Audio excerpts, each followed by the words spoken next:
Now, hello friends. I'm Mohana Chatterjee, project lead for the Story Project 9 at www.tellmeyourstory.biz. Welcome you to the third episode of the Dandakaranya series. I'm a student of history and currently pursuing my PhD on the partition refugees who were rehabilitated in the Dandakaranya region. Tell Me Your Story calls for submission of poetry and short stories on the writing from Dandakaranya. Today's topic is punishment posting, an undesirable and forced relocation. Dandakaranya was the place where Ram and Sita traveled during their exile. It can hence be associated with the punishment posting. In this panel discussion, we will explore the idea of punishment posting from three different perspectives. First, the forced relocation of the armed force in undesirable places. Second, the duty of medical professionals during the COVID era. And third, home become a punishment posting for the corporate forces accustomed to long working hours in offices. I'm privileged to have with us Ankita Srivastava, Chandrakant Lahariya, and Anurag Anand this evening, and I take this opportunity to introduce our esteemed panelists to the audience. Ankita Srivastava is the first lady from Allahabad to join army and was the first lady officer to be posted in counter-insurgents area. She also lent ordnance support in Kargil war. Finally, she hung her boots after 14 years. She later went into work beauty pageants ramp and won significant titles. She has contributed into 18 anthologies, authored three fictions, and on Amazon Kindle. Her paperbacks are Pink Scarecrow and Hessas. Her upcoming books are Olive Green to Beauty Queen and No Woman's Land. Chandrakant Lahariya is a physician, infectious disease, vaccine and health system specialist. He has been on the forefront of India's COVID-19 pandemic response. He writes for leading English and Hindi dailies and published two books. Anurag Anand is an acclaimed author and an award-winning painter. He authored 13 titles in contemporary fiction, historical fiction, and self-help genres. Two of his titles, The Quest for Nothing and The Legend of Amrapali, have made it to the final shortlist in the Crossword Annual Book Awards. Anurag is contributing columnist for multiple newspaper and magazine and can also be seen making his point as a guest speaker in television debates. I would now proceed to the question answer session. If there is a question that is targeted towards someone else, but you have something to add, then please feel free to share your thoughts after the primary speaker had shared his or her opinion. So, now my first question is for Ankita ma'am. Ma'am, punishment posting is a term frequently used with reference to the armed forces. There are many assumptions about it. Would you like to shed some light on this? Is it an official term or a term introduced by the people? It will be wonderful if you narrate some real life situation that you may have heard about. What kind of learning does a penalty like punishment posting bring to the table? Over to you, ma'am. Okay, thank you, Mohana, for inviting me to this wonderful platform. I begin my answer. Firstly, this is no official term called punishment posting in the armed forces. There's nothing called punishment posting. It is how we perceive our posting as. Every posting has been carefully decided by a particular vertical in the Indian Army, and it is based on the various reasons. It could be due to the sensitivity of the appointment or the person's career progression or related to any other issue within the organization. But here there's a but. This posting may not be as of the liking of that particular person.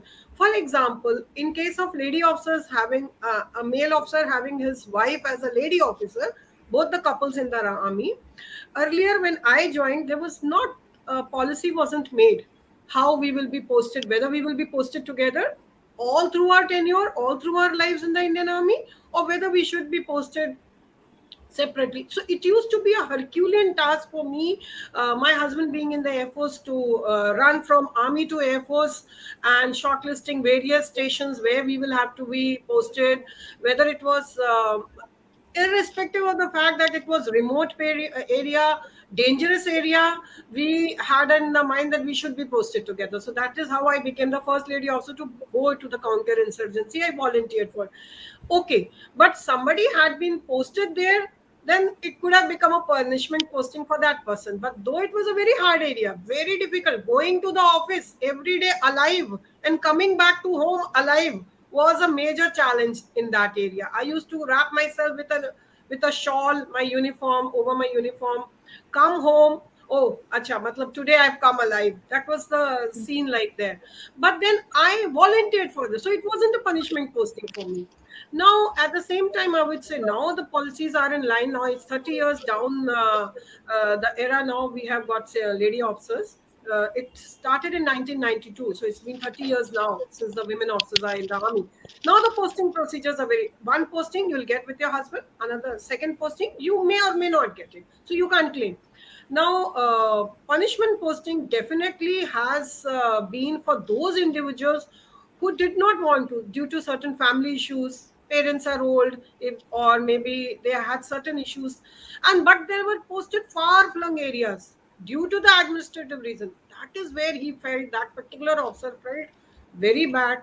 Similarly, during Op Parakram was the attack on the parliament in 2002, and I was recalled from my my hometown, Allahabad. I was having a chutti. During that time, many lady officers were sent ahead into various places where they cannot take their children, where they cannot leave their children also. So they had to quit because for them it became a punishment posting. It was never written that this is a punishment posting, but then obviously it was there. Similarly, during Kargil days, I am a Kargil war veteran, so I was part of it. While the Kargil was on, I was posted in the Far East.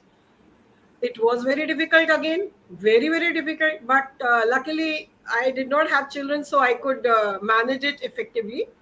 Yes, coming and going down from that particular place where I was posted in the Far East was a big task in itself.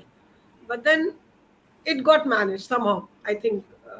So that is how I perceive my particular views are. There is nothing called punishment posting as such issued by the army. Yes, if somebody has actually been found guilty during a court martial, during an official disciplinary proceeding, he may or she may be posted to a particular area wherein it may be kind of having a reformatory behavior is expected from that particular person. That's it.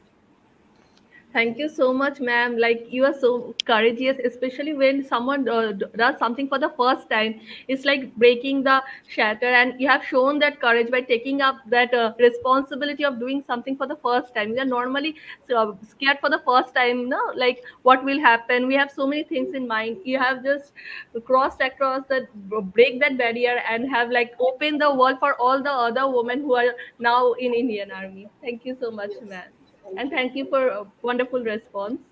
So now my next question is for Chandrakant sir. Sir, we have seen that during the pandemic, the frontline workers had to go through the most difficult phase, doctors being one of them. Daily work turned into punishment posting. Many passed away, affecting the psychology of their colleagues. Would you recollect that phase for the audience? Over to you, sir. Thank you very much. So I would go back to what Ankita ji mentioned, that there is nothing like punishment posting in majority of profession, but when it comes to army or medical services, you make an informed choice. There is a higher risk than for the other work groups, so to say. Like army, of course, has a slightly higher risk than other population groups, and then there are hardship areas where challenge is little more than other areas. But then it is done by the rotation. When it comes to medical professions or health sector, again, when you make a choice to treat patients or work in health sector, you know that your risk of getting disease or medical profession related harms are higher than rest of the population. So it's an informed choice, in my opinion. Like many of us who have been to emergency room, we know that what kind of challenges are there. But as a medical doctor, when you go and work even one day in an emergency room of a large hospital or large facility where there are only 10 bed capacity but there are 40 patients in emergency room, you know the challenge and you know unfortunate reality of life, that as a doctor or nurse or health worker you can get infection and other risk. But you also see the life challenges of life, unfortunate reality that some people die in the emergency room. So those kind of exposure to the individual health risk but also the exposure to the reality of life are there. So we as a doctor are always aware about those challenges. So in this backdrop, I narrated that part because when COVID-19 pandemic happened, of course, it was completely new virus. There was many uncertainty. There was unknown, such as like who is the individual at higher risk of disease. And then in the beginning of pandemic, especially during the first wave, we were hearing a lot that while people who got infection died, but also some doctors, nurses also developed COVID-19 infection and had died during this period. So there was a risk. Uh, but I would tell you from my experience that there were majority of doctors, nurses who were there. They were scared or afraid. Of course, we are human beings, and there are family members who have some of the things that they want you to be safe. But even within 1 month of lockdown in the early part of pandemic, there were majority of doctors and nurses who were not working COVID-19 ward were saying that they were open to go to the COVID-19 ward and go back to the hospital. So there was apprehensions and fear, which is a human nature. But then people were actually going ahead and worked in those COVID-19 wards. People, in fact, there is this story, or the not story, the real life news that there was a senior doctor who was working in Delhi's Mohalla clinic, 65 plus, and even government had said that anyone who is 60 plus need not to attend those COVID-19 patients. But this particular doctor volunteered to work in COVID-19 facility, and unfortunately he got contracted COVID-19 and he passed away because of that. So that's an example of that people are not running away from this, but they voluntarily take risk. The nurse says frontline workers who were attacked in the COVID-19 pandemic. There might be stories or there might be real incident where some people were unwilling to go, but that's a different dimension. But there were equal number of probably more people who were willing to go and work in those areas. So I don't personally see something like punishment posting or trying to run away. I do see human spectrum of where people are little afraid, but once things are clear. So the final point I would like to make that while the uncertainty unknowns in the year 2020, the beginning of the pandemic made people scared, especially health workers scared.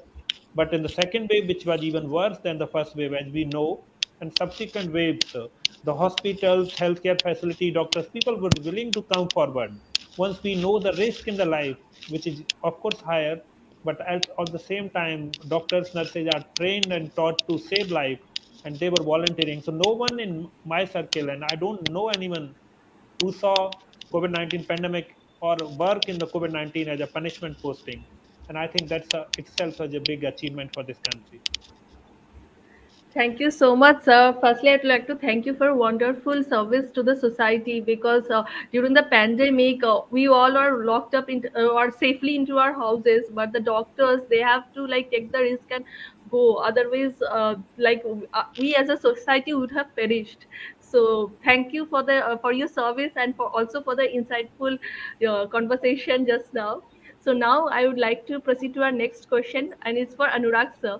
Sir, in the business environment, many problems crop up which corner an individual or a department. The journey of finding a solution, taking tough decisions, and coming out of that punishment posting is a thriller by itself. Would you tell us a few real life stories that you or your colleagues may have experienced? Also, as a follow up question, I would like to ask if the ideas behind your book are in any way inspired by your corporate experiences. Over to you, sir. Thanks, Mohana, for the almost embarrassing introduction and, of course, the question. And a big hello to you, both my fellow panelists and the listeners. So, the private sector, unlike armed forces or health services, more often than not, does not have a larger cause that governs what is happening in the sector. It's an open job market. So geographical punishment postings really cannot be a reality, because if the organization does not like you to a level where they want to punish you, they can simply shake your hands and say a bye-bye. Likewise, if you do not like what you're getting, You always have the external job market where you can sort of look for something that you like. So it's a little more fluid and flexible that way. However, there are times that there's that inherent contradiction between your aspirations and your preferences. So there are times that I might want to work with a particular organization or do a certain kind of a role, which is only available in a geography which is not one of my top preferences. So in that situation, you could perhaps by a very long distance though, but you could term it as a punishment posting. However, it's a self-inflicted punishment posting more than anything else.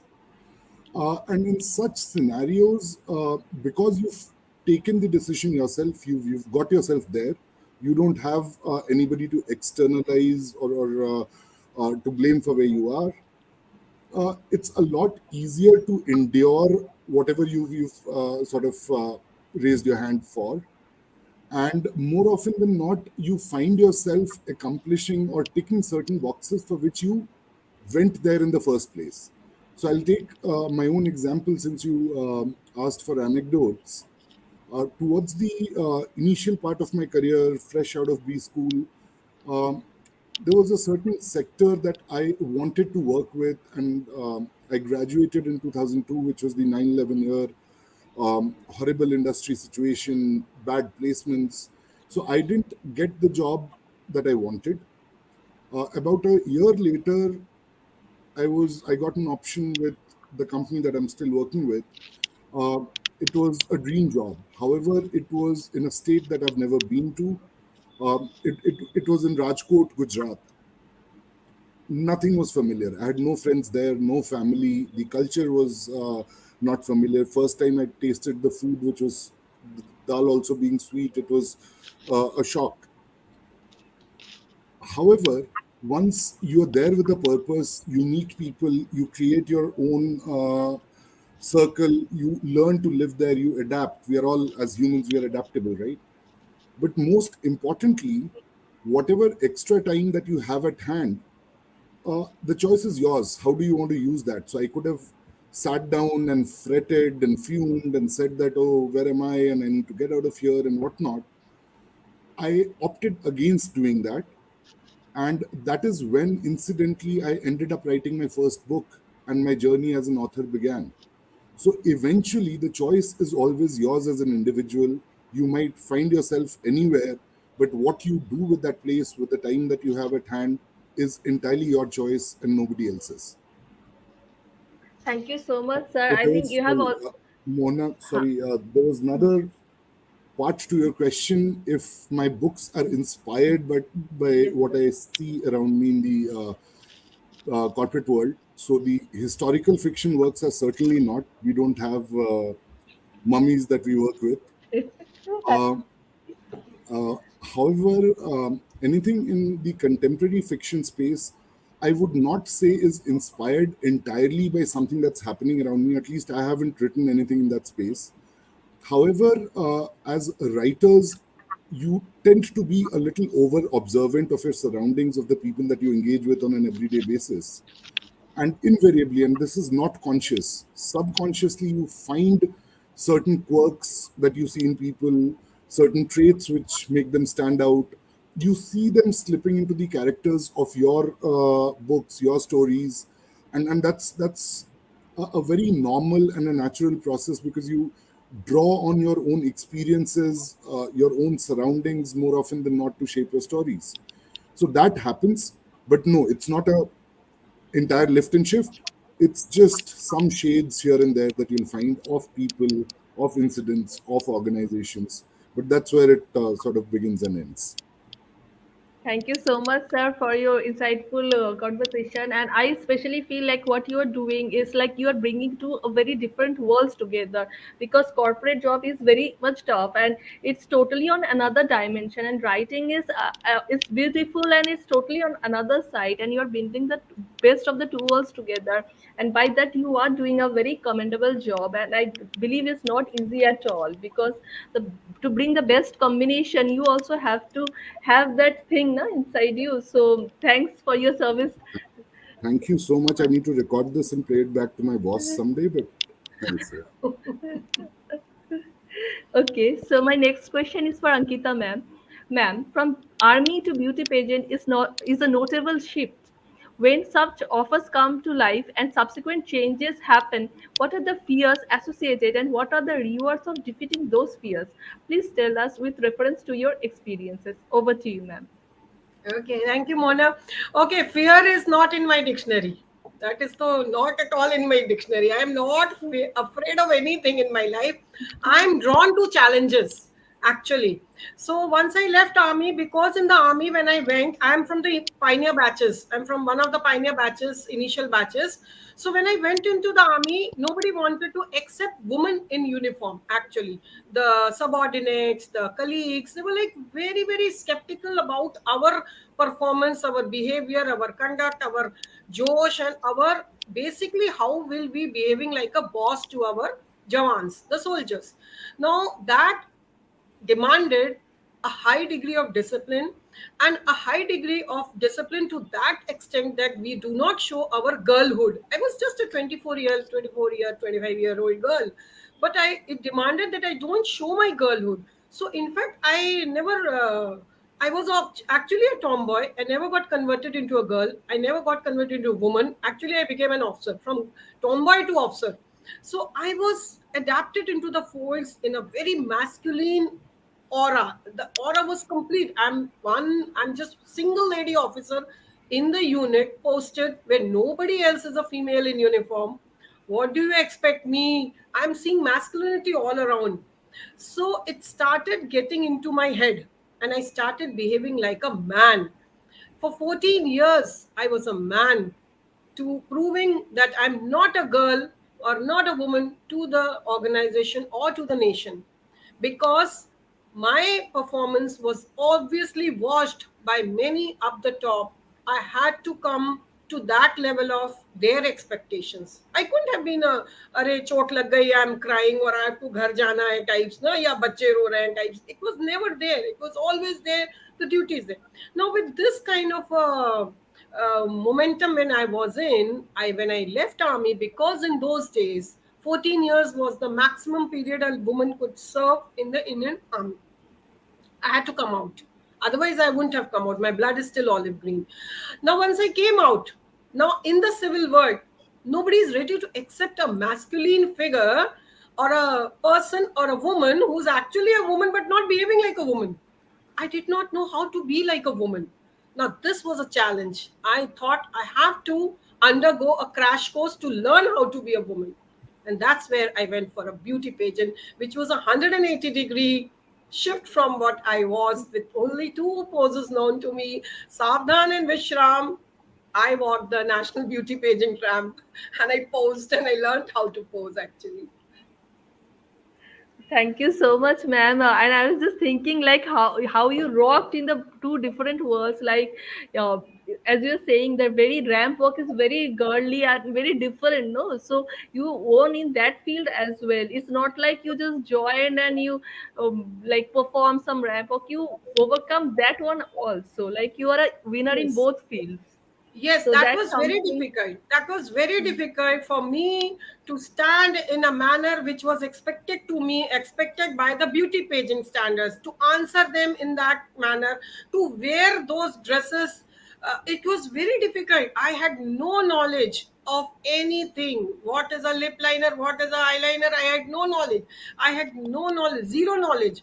But then I am a learner, and an army teaches you to adapt and learn and take on. So that is how I was awarded the most vivacious woman in Gladrex, Mrs. India 2009. And That's based on that, absolutely. only my book is coming, Olive Green to Beauty Queen. That's absolutely commendable. He just rocked in both the worlds and showed everyone what a woman can do. Like she can rock in the man fields as well as be a woman and rock in her own the so-called girly fields. Because actually, I believe like there is nothing like this is for women or this is for men, but we have these perceptions, and you have Yeah. showed that one singular person can rock in both the fields. So hats off to you, ma'am. So now my question is for Chandrakant sir. Sir, your book "Till We Win: Fight India's Fight Against the COVID-19 Pandemic" is a work of tremendous research. Would you please tell us something of the stories that came before you during the making of this book? Over to you, sir. So, in the book, the book I have co-authored with two other experts, Dr. Randeep Guleria of AIMS and Dr. Gagandeep Kang, known vaccine expert from CMC, Christian Medical College, Vellore. So, in the book, there are many stories of human courage and human participation. Rather, we have dedicated one chapter on the human stories, which starts from the doctors, nurses, frontline workers, and common people. So, uh, let me go back to the origin or how the idea book started. And of course, it has multiple stories, and I'll talk about one of the story, which one or two story, which are my personal favorite. They are so telling and teaching. So the book I had as a medical doctor and someone working in public health, I had no intention or plan to write a book on COVID-19. Rather, I have an inclination to write, so I was planning to write a different book, and I was in discussion with the publisher about that book. And then COVID-19 pandemic happened. What happened, we realized, and I personally realized, that there are two challenges which we were facing in COVID-19 pandemic from the very beginning. One was infodemic. There were a lot of information, but not the correct information. And subsequently, World Health Organization also recognized that infodemic is as big a challenge as the virus, because the information which is incorrect and misinformation was causing panic, resulting in people to do different things, and that was really dangerous. So we wanted, when pandemic happened and this infodemic was going on, I thought it is important that we bring some scientific perspective, some authentic voices to the general public. And that's why I decided to invite my co-authors, Dr. Guleria and Dr. Kang, to join in this journey, because that brings credibility that they are like senior people. Dr. Kang is virologist, Dr. Guleria is clinician, and I work in epidemiology and public health. So that's why we decided to join hands together. That's one. Second part was that we realized that health never gets the kind of attention it should get in India. Pandemic was affecting everyone, whether you were individual got in COVID-19 infection or not, but it affected directly, indirectly touched the life of everyone. In fact, we know scientifically that pandemic, when we say pandemic, it is not the virus or infection, but the social or economic or political impact of the disease which affect people. So we wanted to bring attention on health and how to strengthen health, and that's the book about all about. And coming back to the original part, the book is in fact full of stories of human courage.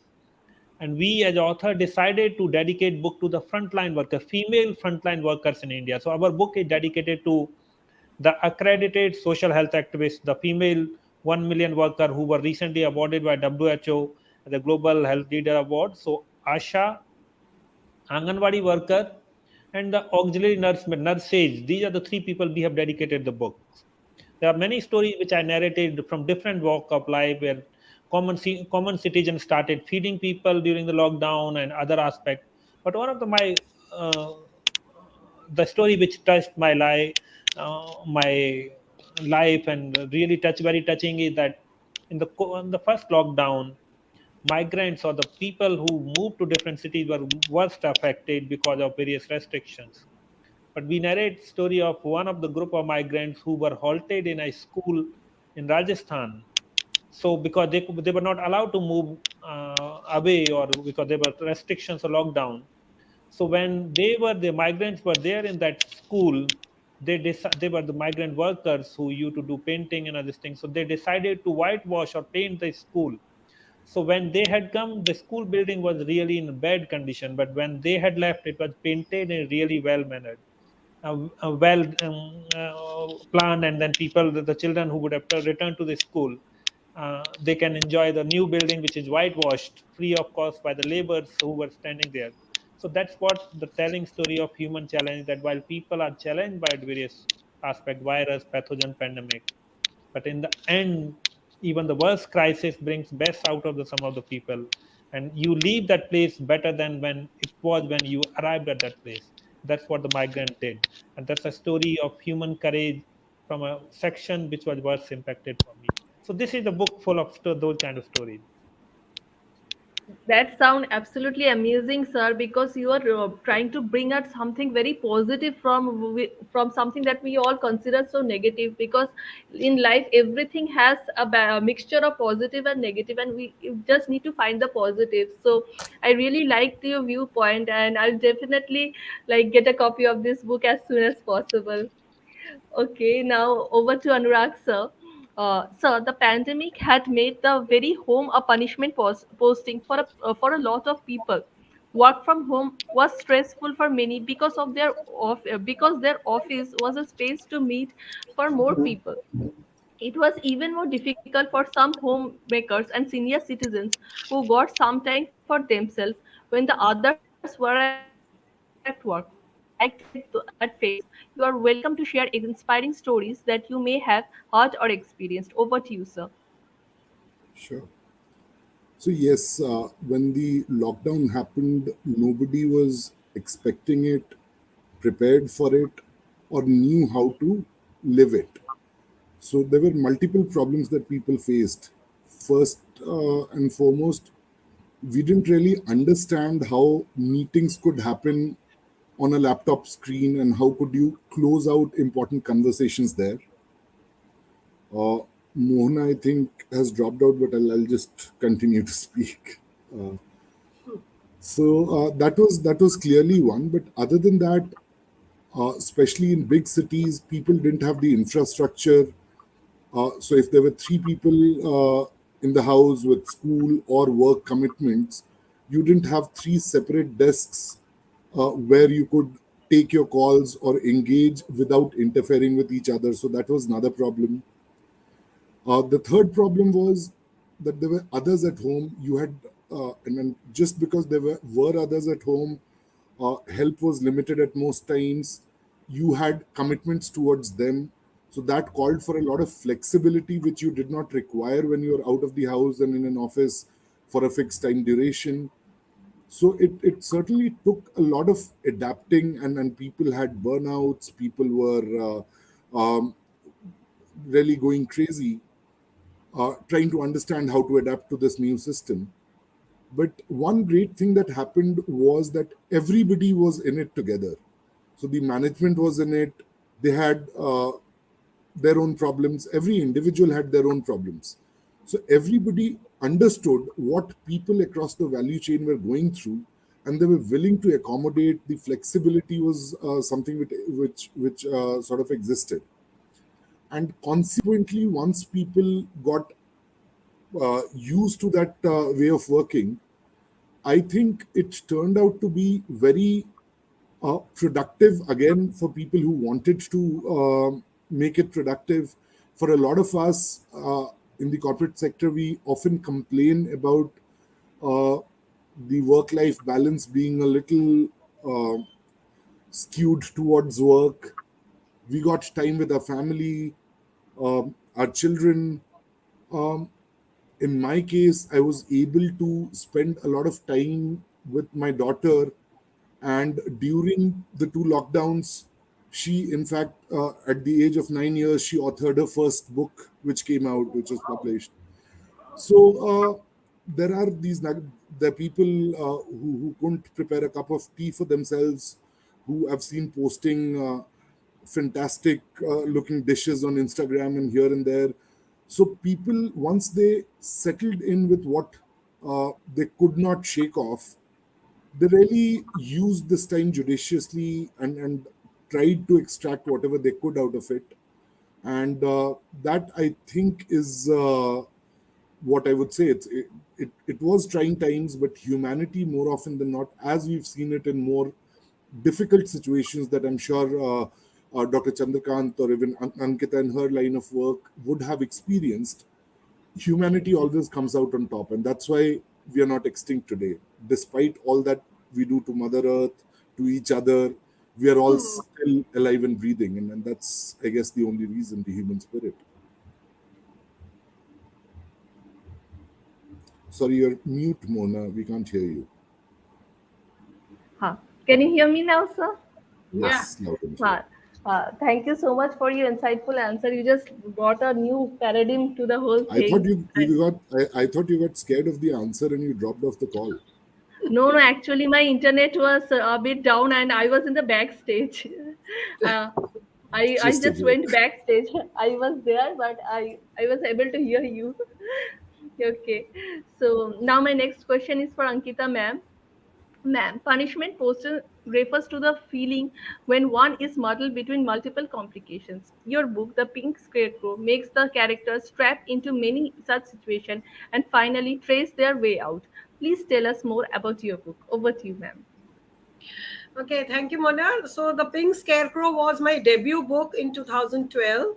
I had written that book, handwritten this entire book because I did not know computer typing, laptop typing, any typing, and I was so scared to give it to the somebody to type it for me. So I requested I think my servant's daughter to come to my home and type it on my computer. But what she did, she put the head in a different direction, legs in the different direction, and the whole body was completely disoriented. So I had to first learn typing. That was one major thing I learned. I had never thought that I will learn this computer or laptop thing ever in my life, but then I learned it to write my book. And why did I want to write my book? Because, as I said, once I left army and once I came back from the beauty pageant, I think I still had some what shall I say, remnant energies left. I wanted to utilize those energies in telling a story to the world.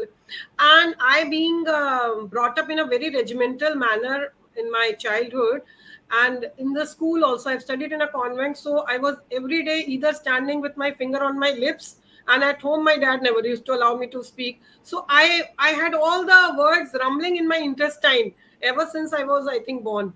So I waited for this day, the day I will hang my books, because while in the army you cannot write a book because it will have to take a lot of army clearance and all those things. So I was just waiting. The day I hung my boots, I started writing a story. Maybe it was because I told you, it was lying pending in my intestine ever since I was born, actually. So that is how I conceptualize this book. And though I totally accept anybody who reads that book, pehle I say it's not a good read, probably because I was totally not knowing how to write. But see the beauty, see the courage I have, see the way I get trapped. I, even though I don't know a thing, I, my confidence takes me to do that thing, to attempt that thing. This is what I want to tell the world with this book. I mean, it's not that bad. I failed in class 7th. I couldn't comprehend English either in writing form or in reading form, or as well as producing it. But then I could write a book also. So this is again a big motivation to all those who feel that they don't have this, and they can't do this. So this is one. And that is, of course, romantic suspense in the backdrop of military, because I am so much into military. And it's, and again I took up a challenge of getting into the mind of a male protagonist, which was a very big challenge. But it was not a challenge, actually, now I feel, because I was half man. Actually, I'm still half a man. Actually, I think I'm a full man. I don't know, I could think like a man, actually, not like a woman. I actually think like a man. So I could create dialogues and I could create his perspective in that book in an interesting way, of course, with lots of traps, because I strongly believe whatever trap comes, if we are persistent in our dedication in achieving that goal, we do come out. So that is the whole book about that only. That's really interesting, ma'am. Like you have already rocked into different worlds, and now you're into another world, and you are. I'm absolutely sure you'll be rocking into that. As I was telling to Anurag sir, like he also rocks in that two very different world, because Yeah. writing is a very beautiful thing, and you need to have that bone in your body. And you guys are showing like you are rocking in one world, and again you are doing another very creative thing in another world as well. And really hats off to you guys for doing the same. And Chandrakant sir also, he's like a doctor, and again he's writing. Like that's so Yeah. beautiful. Yeah, like all three of you, you have this beautiful combination in you guys. So now my next question is for Chandrakant sir. Sir, with or without the pandemic, being a doctor is a stressful job because the profession primarily has people's trust involved in it. How do doctors deal with the expectation that sometimes equate them with God, but in their own reality, they are also battling their very personal issues? Over to you, sir. So I would say that if you ask any doctor, practicing doctor, they would not say that their job is very stressful. It's as stressful as any other job. In fact, doctors work for long hours, 16 hours, and then there are like times when you work 24-hour emergency duties, and some of those duties goes on for 36 hours. So you cannot do those duties unless you enjoy them. So of course there is some stress, and which is very unlinked to the work. For example, you many a times, like no matter which hospital or healthcare facility, whether private or government you work, like they are always overstretched in the sense there is more demand for services. There are more people coming to the health services than can be offered. So we as a doctor have stress in different terms, that how to take care of those patients in a good quality manner. But I don't know any medical doctor or anyone who is stressed because there is a lot of workload. They enjoy, we as a doctor enjoy the workload and the challenge of the work. That's part one. Coming to the second part of the question, that we have seen lately, and this is always often said, that doctors are treated as a god. And then we all have also seen alongside the violence against doctors, when something goes wrong, and there is that kind of incidents where doctors are beaten, doctors, nurses, like vandalized, hospitals are vandalized. So uh, what I personally see, that this is really problematic. We should not see anything, be it a medical profession, doctors, in the binary of whatever. So God or evil is a kind of binary. What we need to realize, that there is a spectrum, that there is a role of doctor or healthcare provider in improving health services, but there is a equal role of the patient or individual who is sick. Many of times the challenge, or the patient cannot be saved because the patient has come to the healthcare facility really late. So the key, the role of patient or individual, if we identify our illness, we seek early care, many of the problems can be resolved. Other challenge with this binary of god and not so, is that it gives too much of power to a medical doctor, and then disempower patient. It also gives that kind of thinking, uh, that when people think, because what happens, this idea of god is shattered when patient dies or something unfortunate happens to patient. And then in current scenario, what is happening, that in government hospitals, they are some of the best doctors, they do their best to save patient. But in the private hospitals, there are other doctors which are expensive. So people sometimes have this impression that if they have more money, they can go to a private hospital and then patient will be saved. That is not the reality. No matter where, if a patient is taken to healthcare facility, doctors or healthcare provider, doctors, nurses, entire team do their best to save the patient, irrespective of whether they are paying or not, because that's a human behavior to save patient. But patient still die, and they die because they are either coming late, they are a complication, and no matter what we do, sometimes people die. And especially some of the conditions, we in the medical profession have something called golden minute and golden hour. Like what you do in the first minute of a particular thing, like accident, that will save person's life, and then within 1 hour of certain incidents such as myocardial infarction, whatever it done will make a lot of difference. So early care seeking in the normal illness stage, but also in emergencies, will make a lot of difference. But don't see, like a final point I would say, that healthcare providers or doctors, nurses, the profession have its own challenge, but majority of people are working really hard within the available constraints. We don't have to make doctors god or the binary of god or evil, but we should give them respect. But also as an individual, we should start changing our health seeking behavior. If we start seeking early care, following some preventive behavior, like just a final point is that today, in the 40 years ago or 50 years ago, majority of illnesses were due to infectious diseases, the infections. Now with the antibiotics, infections can be treated, so people are living longer. And now we have a non-communicable disease, diabetes, hypertension, and then people die due to cardiovascular illnesses at the older age.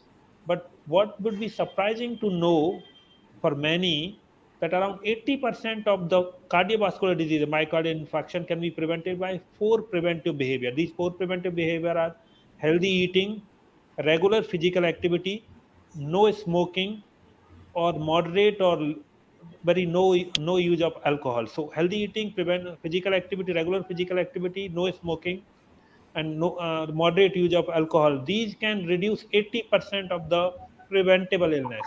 At the end of it, everyone dies. We know that is a reality. But what we want to do, no one should die because of the cause which is preventable. And 80% of preventable illnesses can be prevented by these four. And these four do not require doctors. These four start at the home with the individual and family. So staying healthy, preventing from complication as a role of both doctor and individual. If we start seeing it, citizens start taking their responsibility, the doctors will also be less burdened, and we will have a better position as a healthier society, and we don't have to worry about the binary of God or not. Absolutely beautiful, sir. You have like showed us the reality. Like sometimes we are like worshipping a person and then demonizing him all of a sudden. So we should never forget that we are ultimately mortals. So one day, no matter what, we all have to die. So a death of one person should not be blamed on another, and that's something that we all need to remember. And thank you so much for in your insightful conversation. So now I'd move on to the last question, and it's for Anurag sir. Sir, anything new, unexpected, or unknown cause perceived discomfort, which brings the feeling of a punishment posting. This applies everywhere across industries. Being a senior leader from the corporate area, what advice would you share for people to overcome their resistance and conquer that punishment posting? Over to you, sir.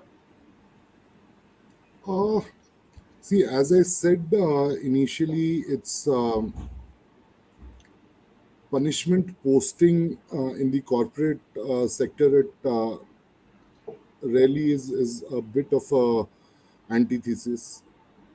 Uh, However, I'll tackle this question in two parts. First is, in case you happen to find yourself in a geography which is not your preferred geography, what do you do with that? So there's a very simple answer to that. There's a reason why you've come to that geography. Just follow that reason. That's a goal that should keep you going. And whatever extra, so uh, slightly philosophical, but in the end, it's what you think. Any single thread can either be positive or negative depending on how you choose to think it. So instead of thinking that I'm stuck in a place where um, I don't like the place, I don't like the people, I don't like blah, blue, you can think of, okay, what can I get out of this place? That's the positive thought that you need to sort of somehow train yourself to get into. And then you would see miracles happening. So that's a very uh, you need to train yourself to do that, but it's just a one word, a one sentence solution to the problem. Be positive. The second part is that in the corporate world, not so much geographically, but you would find yourself stretching more so in the dimension of time. Like Dr. Chandrakant was talking about the medical profession, there are times in the private sector as well where you're stretching. Uh, your weekends are no longer your weekends. You have calls which are stretching through the night. Your family, your kids say, are glad to see you when they get to. So all of that is happening, and that too, uh, with a slight distortion, could be called a punishment posting if you have to, because you're in a space where uh, you're not getting to do what you want to do.